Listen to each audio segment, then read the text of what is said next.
one with the op playing from heaven side right here. Wait, there's an early defuse. Wait, Haru, do you know? I'm gonna be honest, guys. I'm down horrendously bad for Valorant. I've been playing it like daily for like 6 or 7 months now, and it's just one of those games that I cannot stop playing for some reason. And because I stream a lot of Val, I've actually made quite a few connections on Twitch. And recently, at the beginning of May, the homie Wilson hosted a tourney called Battle of the Coast. Luckily, I was one of the few selected for the actual event. However, I kind of underestimated the skill level of everyone in the tournament. When the teams were announced, it turned out that the average for everyone was around Plat 2. And when I looked at our team comp, I was the lowest rank. So I joined a team consisting of Caveman, who was a Radiant, Vel, who was a Plat, Kenny, who was Gold/Silver, and Ririka, who was Gold. And me being Silver too, I was kind of stuck at the bottom end of the poll, and I was very scared that I would be dragging the team down. I decided a few weeks out that I was actually going to start practicing, trying to get better at the game. I knew I played it kind of consistently, and I played comp and all that stuff, but I hadn't really like practiced, like aim training and all that stuff. So I was like, you know what?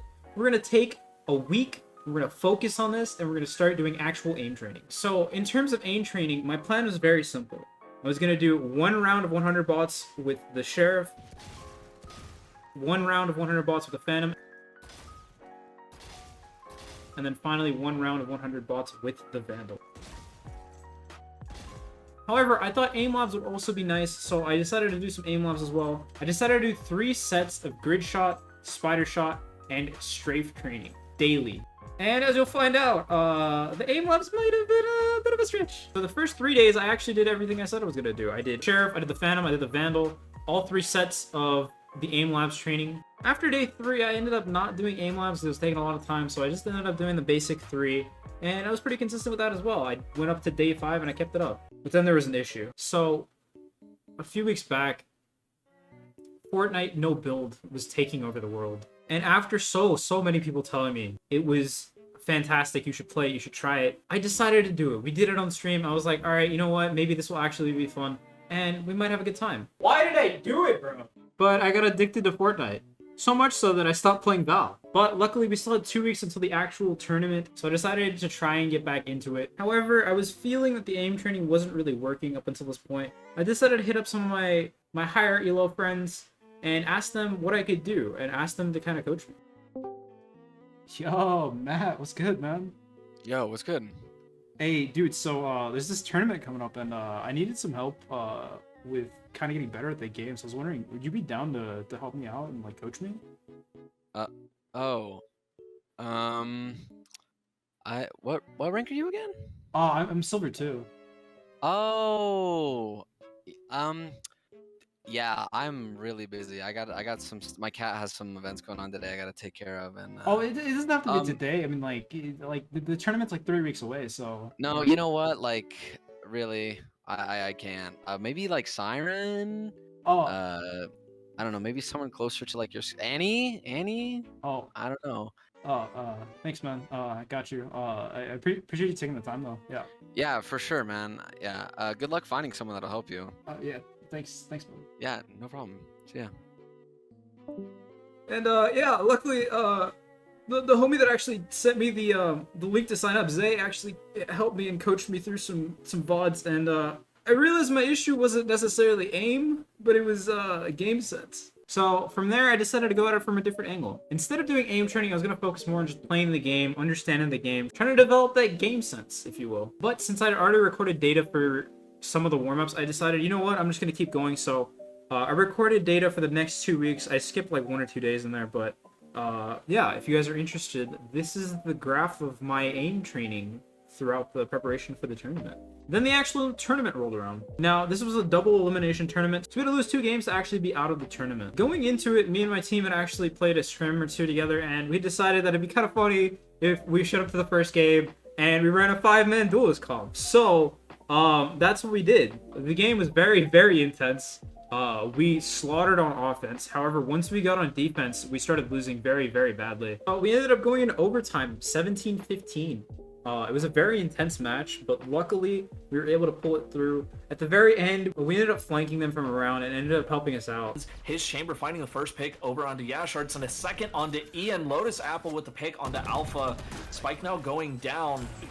Oh, and this stun by Ririka is absolutely massive. Finds one. His Chamber with the fourth, and now it is all on Katsumi. No dash available, trying to take the 1v4 fight. His chamber getting a couple of shots now. Velreal with the cleanup, and here we have it, 17-15. And it ended up surprising the other team. We were able to clutch the 17th round on defense. So then after that, we decided, hey, you know, we had fun with the duels comp. We should try, at least for one of the games in the tournament, to try and play seriously. So we decided to go to a normal comp. And as part of the tournament, each map could only be used once. So by the time our second match had rolled around, we were on the 7th match of the day, which meant we already knew which map we were getting, and it was Breeze. Normally, I think I would have played Omen here just because I'm more used to him, but since we needed a KO, I decided to fill KO, and that ultimately ended up being our demise. The rest of the team was able to clutch up and try and close out some rounds, but I just was not used to KO util, and it ended up biting me in the ass. There's a lot of 1v2s, 2v2s that I couldn't clutch up because I just didn't know how to use my abilities. Leaves Blue all alone here, holding down bricks. This is a terrifying spot. The bird comes out, the info is there.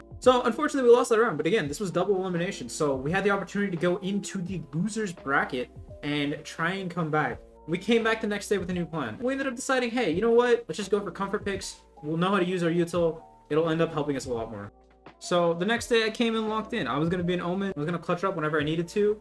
And we kind of did just that. The third game and the first in the losers bracket, we ended up going very back and forth. We were playing on bind. We ended up playing a lot better on defense, but in the offense portion, we didn't have enough power to kind of push through. So again, for the second time in this tournament, we ended up going into overtime. However, this time I was ready. I was using my comfort pick. I was Omen. So anytime we were on defense, I knew how to play ratty. I knew how to get the kills, and I was able to just do that. And luckily, with this crazy defuse that I pulled off. Same wall comes down. Blue's gonna break immediately, but the plant is secured. How do they retake this together? Do they wait? Blue actually gets a huge pick here. It tags two. Oh, his chamber actually gets one with the playing from heaven side right here. Wait, there's an early defuse. Wait, Haru, do you know? Haru. Oh my god! They got a free defuse! We ended up getting the momentum and winning the game. And since we won that game, it meant we're going into the next game of the losers bracket. We ended up going again into split, but this time I was playing Omen. This was the only game of the tournament that I actually had a positive KD, but I ended up locking it in. And outside of that, the game was pretty straightforward and we ended up winning. Alright, looking for some B presence here. Oh, the Omen actually TP'd. Okay. The smokes are everywhere. Oh, did he blind? Oh, he got out! He got out. And then we move on to game 5. Now, this was the finals in the losers bracket. So had we won this game, we would have been back in the winning bracket. So we actually started off really hot in this game. In the first 7 rounds, we went 6-1. We were basically shutting them down wherever we could, but unfortunately we started losing momentum from there. At this point, this was our 3rd game of the day. Meanwhile, our opponents were only playing their 2nd. And honestly, I was playing Omen on Icebox, which isn't the greatest pick. But unfortunately, from there, we kind of just got shut down. Ultimately, we ended up losing the game. If you look at this graph, it kind of shows how much economy each side gained. So if it's pointed more to the red, it was more in favor of our opponents. If it's in the green, it was more in favor of us. If you look at this graph, you can see most of the rounds were pretty even that we lost. And even some, like if you look at 8, 9, 10, we were winning. But for some reason, we just couldn't keep a hold on it. Obviously, I feel a lot of responsibility for this loss. I was the one that went the most negative. But even if we won this game, unfortunately, in the winning bracket, we'd have to win 2 games. And then potentially, if we made it to the finals against the opposite conference, we would have ended up having to play potentially 3 more games, which means we potentially would have been playing 5 games back to back if we won this one. So part of me is kind of glad we ended up losing here. And that was it for the tournament.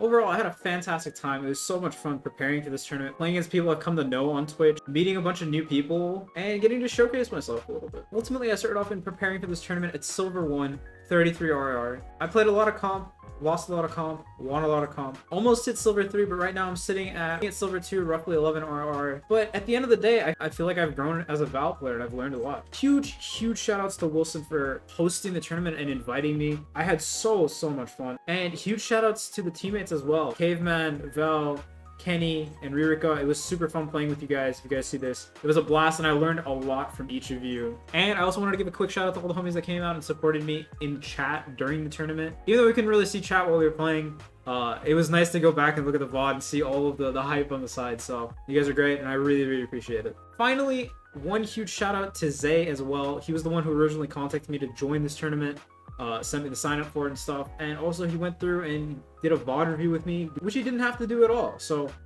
if you guys could go check him out on Twitch, I would very much appreciate it. His link will be in the description, as well as all my teammates, as well as Wilson's. So yeah, thank you, Zay. I really appreciate you, man. Outside of that, I don't know how many tourneys I'm going to be participating in the future, but if you guys are watching this before July 2nd, 2022, me and some homies are going to be hosting a tournament. So if you guys want to sign up for it, I'll include that link in the description. So sign up for that tournament if you guys like to play. As always, you guys can catch me on Twitch. I stream every Monday, Wednesday, and Thursday. Leave me a like, comment, sub, you know, all that stuff. Join the Discord if you guys haven't already, but I appreciate you guys coming in, watching this video. But until the next video, peace, peace!